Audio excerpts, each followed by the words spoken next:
Masters, Professor Yu, and all my distinguished guests. Welcome to join us tonight.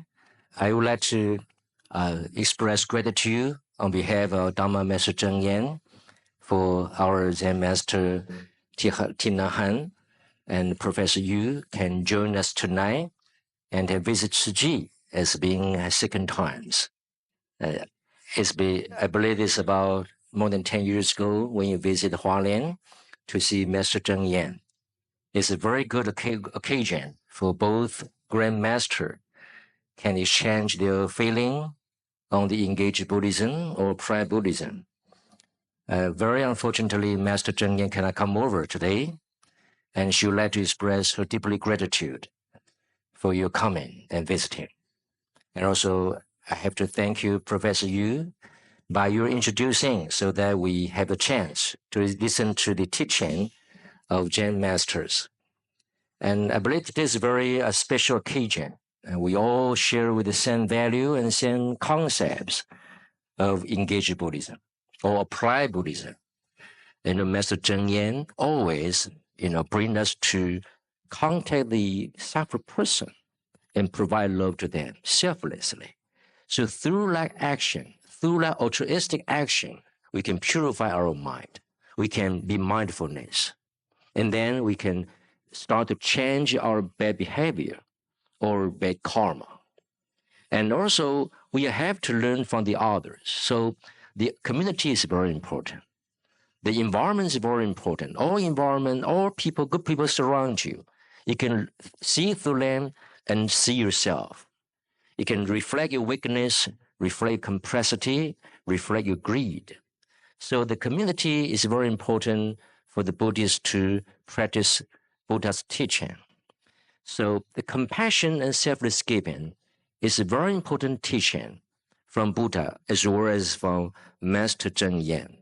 So Master, how you interpret the compassion and how you, bring people to see the greatness of selfless giving, that could be bring us to reach that kind of the present and calm status.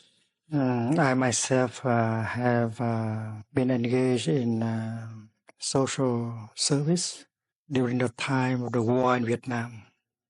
We organized teams of monastics and lay people to go out and help with the victims of the war. We set up refugee centers. We help people with education, with health, with housing and things like that. We have set up a school to train social workers. We had more than 10,000 social workers working in the context of war. We also have gone out to the ocean in order to help save boat people who are drowning. We organize so that we can take care of orphans, hundreds of thousands of them as the victims of war. So we have done a lot of charity, compassionate work. But our approach is that if we do not have enough peace and happiness in ourselves, we cannot go very far. And that is why the practice of mindfulness, the practice in the heart of a Sangha, a community, is very crucial. Each social worker, whether she is a monastic or lay person, has to take up the practice of mindfulness and preserve the practice alive during the whole time of working. And if you cannot be compassionate to yourself. If you do not know how to take care of yourself, how can you effectively take care of another person? That is why the Buddhist teaching on love, compassion has to direct to yourself first.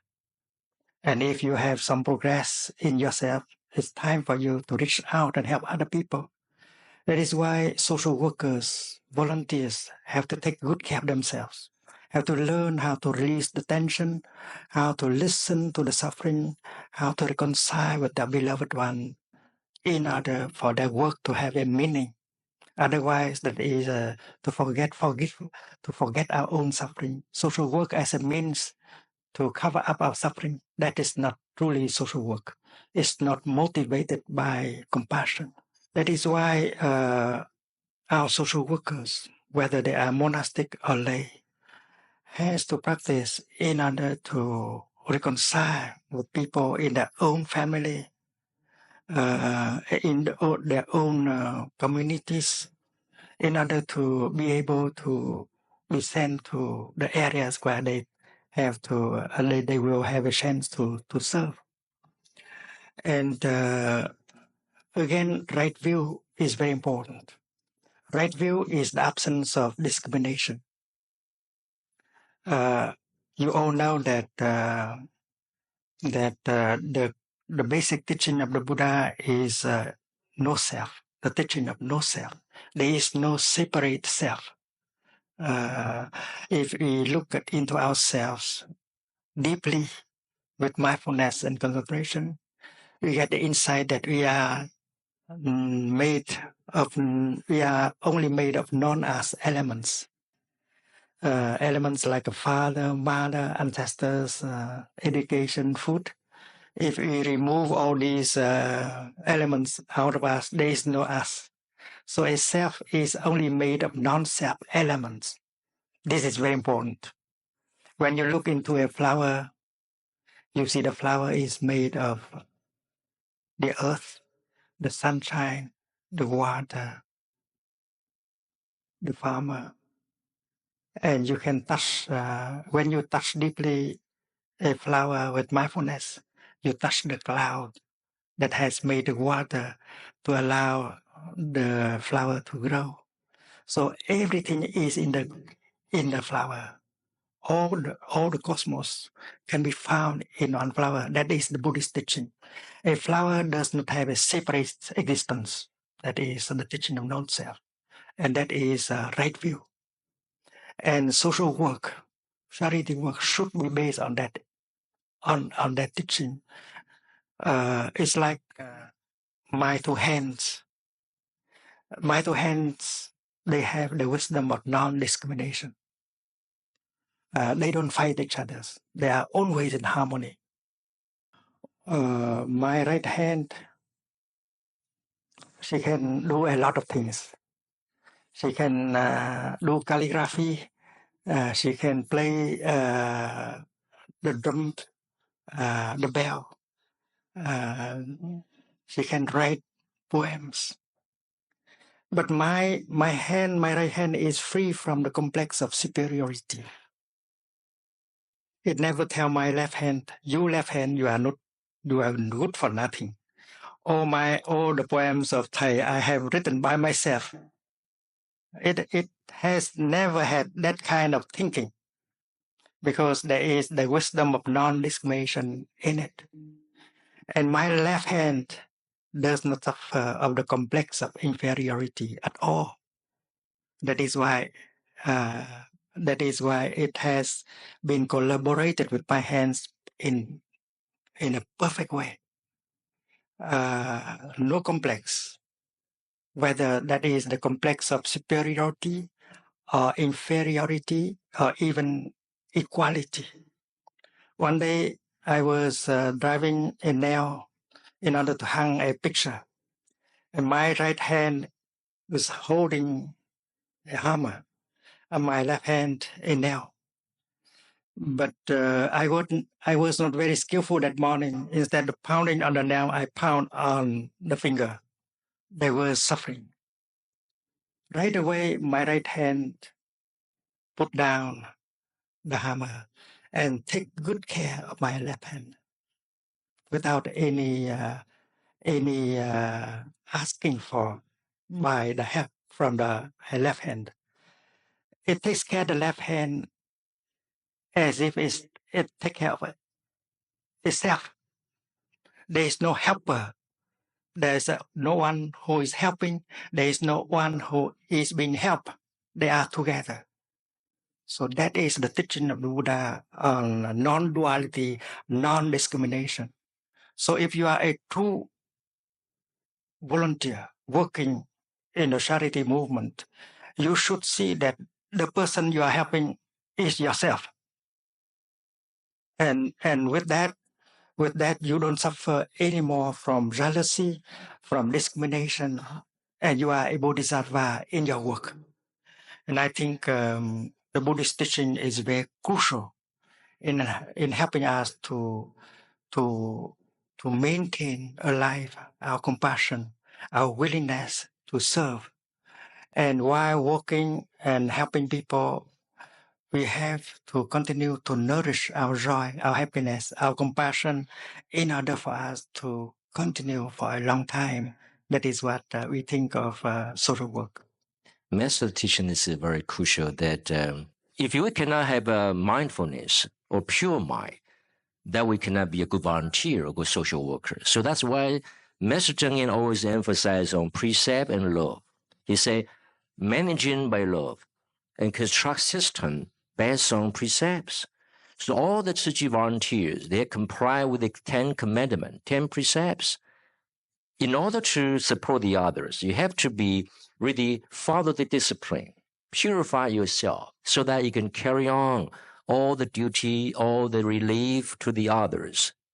So that Master always say, educate rich to support the poor, but support the poor, educate them to have a richer mind. So you see, we have support love to all countries, disregard their nations, ethnic, religious background. We love them all. But we make everyone can love everyone. That people in South Africa, they're recipient before. Now they can support their own community, become a volunteer of Tzu Chi. People in Haiti, they run into the earthquake.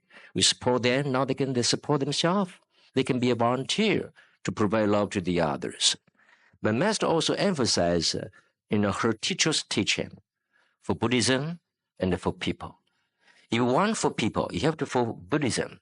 You pass on Buddhism teaching so that you can continually support the others, continually contribute to people. But for the Buddhism, you have to for the people. You cannot be only purify yourself, but disregard the society is painful. So that's very important. Internally, you have to comply with the Buddhism precept. But externally, you provide the selfless giving to the others. That's called compassion. And eventually, you have to employ love to respond hatred. Like people in Indonesia, they have against Chinese ethnic back to 1998. At the moment, Master Cheng Yen asked them to employ love to respond to those hatred. They continue to carry those relief to Indonesian people. So the conflict within ethnic being reconciled in these days. So that's the three love. Love everyone, make everyone can love, employ love to respond to hatred. And that's also the teaching of equal love from Buddha. And that's also, I learned from your teaching, equal love to everyone and comply with the precept so that you can contribute to the society and to the people eternally. I would like to have a Zen Master to have a couple of minutes to conclude this dialogue and this spiritual encountering. The precepts, the practice of the precepts should be able to bring us transformation and healing. And precepts, the practice of precepts bring about more understanding and more compassion and more freedom. Many people think that practicing the precepts, you narrow your freedom, and that is not correct.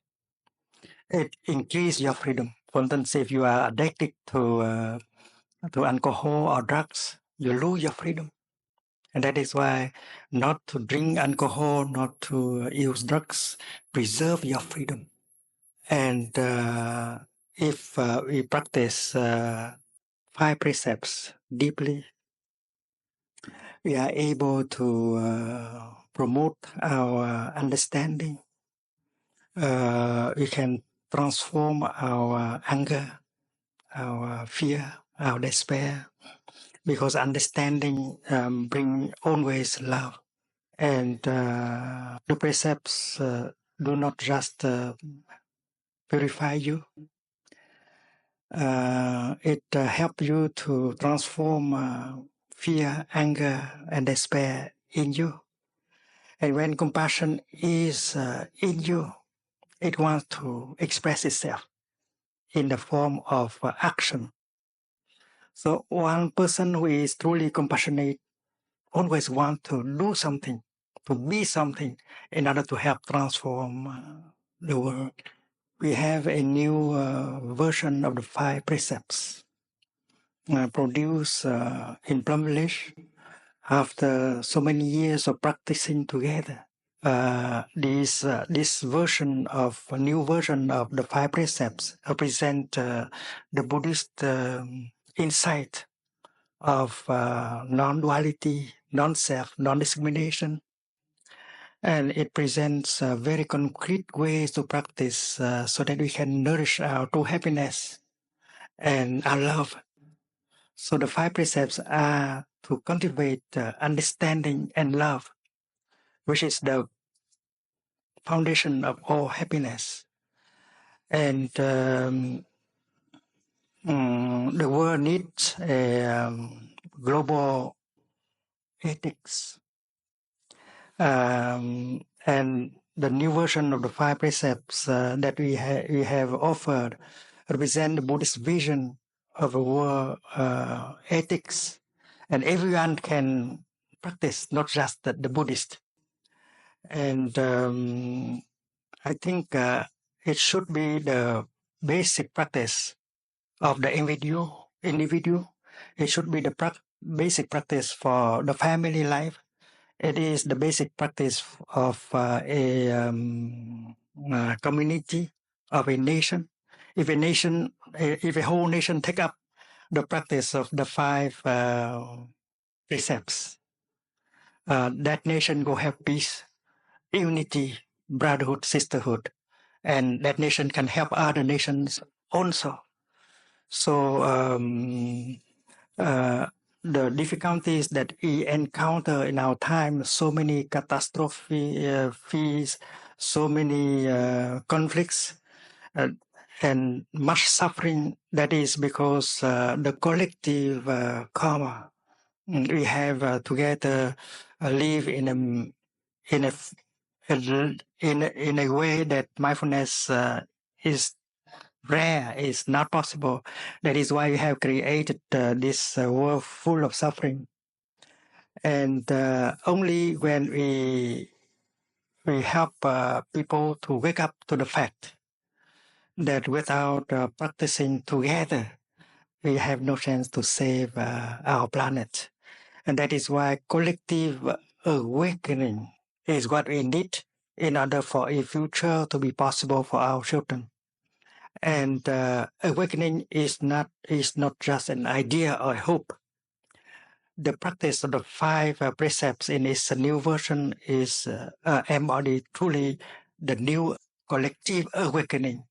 And it's my conviction that if the Buddhists practice them well, they will be able to help and inspire non-Buddhists to practice the same.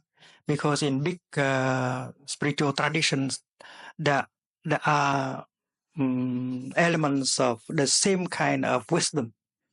And if they learn about our 5 precepts, they can go back and recognize the equivalent in their own tradition. And if we practice together like that, we will bring about a collective awakening so that our earth will have a chance, and we can leave a future for our children and their children. Thank you. I believe that the freedom, according to Zen Master's teaching, is very true, that freedom is not the right to have a free choice. It's free from the greed, free from temptation, free from anger, free from hatred, so that our spirit and mind can be free, but away from those internal limitations. So that's the precept can useful for that kind of freedom. The precept is a path, to the freedom of our spirit. And also, we're talking about selfless. You're talking about selfless. The more you embrace the others, the more you reach the selfless. The more you join collective compassion, as the Zen Master teaches us, that the more you can be selfless. All suffering comes from self. We have self, so we have suffering. So we have jealousy. So we have want to attack others, want to deprive the others' right. If we can be selfless, so that we can love each other, that a flower or a tree, a grass, can be all together. We have no differentiation from you and the others. So everyone merged together. So the collective compassion, as the masters emphasize, is a very important teaching nowadays for all human beings. The more we join the collective compassion, the more we reach the selfness. The more we have selfless, the world can be more harmonized than ever. I believe that's the great teaching of Buddha, great teaching of Zen Master, and also the teaching from my master, Master Zheng Yan. So thank you that today's the teaching of Zen Master Thich Nhat Hanh has been completed. And thank you for your attendance, and thank you for you all. Thank you.